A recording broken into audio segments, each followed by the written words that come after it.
You know that moment when you plan to start something, but instead you do everything else? You tidy your desk, check your messages, scroll for just a second, and suddenly an hour disappears. We all do this, and strangely, we do it most when the task actually matters. So the real question isn't only why we procrastinate, but why we procrastinate exactly when we need to take action. Let's simplify it. Definition plus multi-language insight.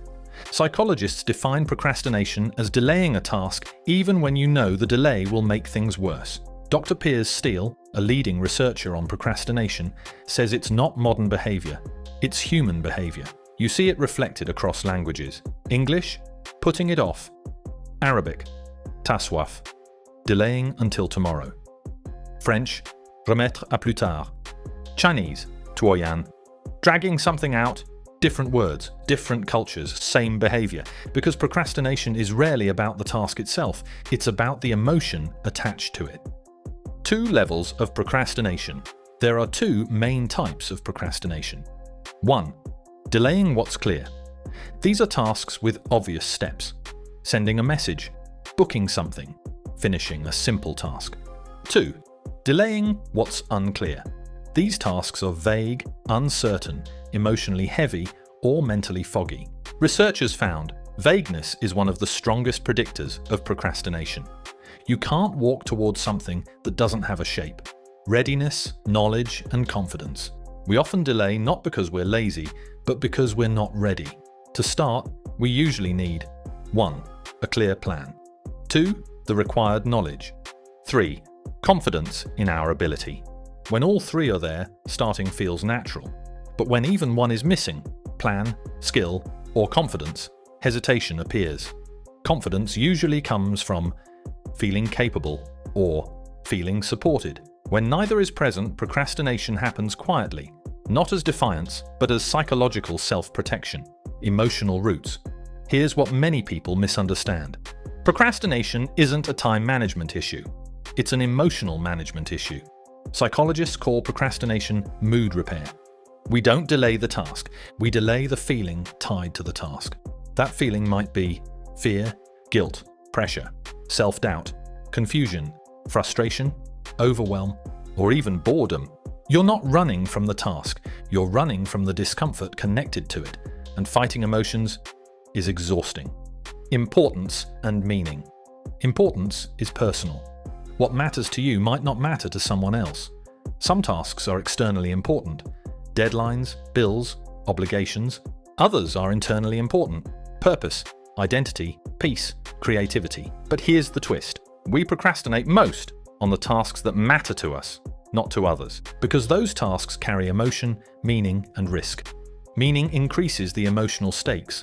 So the mind delays, not to sabotage us, but to protect us. How procrastination spreads. Procrastination rarely stays in one area.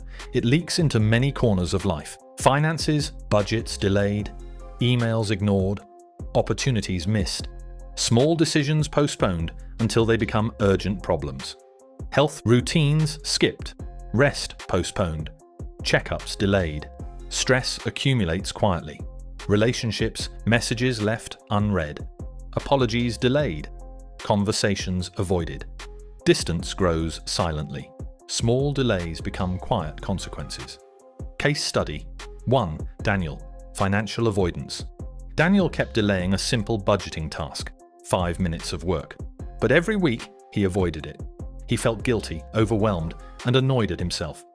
One day, he opened the budgeting app just to look, not to finish. That tiny step lowered the emotional weight.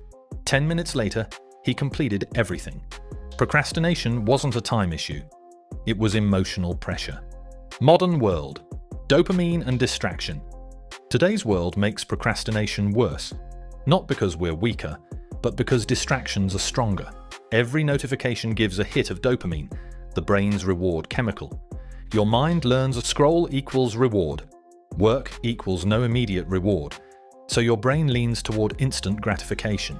We haven't lost discipline. We've lost patience. Case study. 2. Sarah. Digital procrastination. Sarah checked her phone every few minutes, not because something important was happening, but because notifications gave her tiny hits of relief. When she turned off non-essential notifications for one day, she noticed something surprising. Tasks suddenly felt lighter. Not easier, just less interrupted. Sometimes procrastination isn't a flaw. It's a side effect of the environment. Practical strategies. We break procrastination not with force, but with gentle structure. The 2-minute start. If the first step takes under 2 minutes, do it now. Micro-chunking. Break tasks into tiny signals. Open the file. Write one line. Check one item. Pomodoro. 25 minutes focused work, 5 minutes rest. Environment shift. New environment equals new mental cue. Start ugly. Begin badly on purpose. Remove the fear of imperfection. Action creates motivation, not the reverse. Case study 3. Leo. Career avoidance. Leo avoided replying to an important email about a project. He wasn't afraid of the work, he was afraid of disappointing people. So he avoided the emotion attached to the email. He finally replied after breaking it into micro steps of 1. Open the email. 2. Read it only. 3. Draft 2 lines. 4th, edit later. 10 minutes later, it was done. His fear was emotional, not practical. The creative side.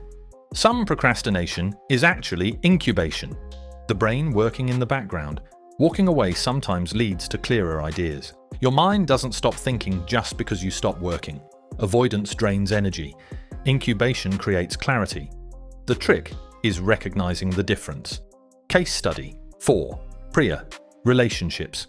Priya avoided a difficult conversation with a friend, not because she didn't care, but because she cared too much. When she finally spoke, everything improved instantly. Most relationship procrastination is rooted in emotional fear, not lack of effort. Reflection. When you're unsure, pause with intention.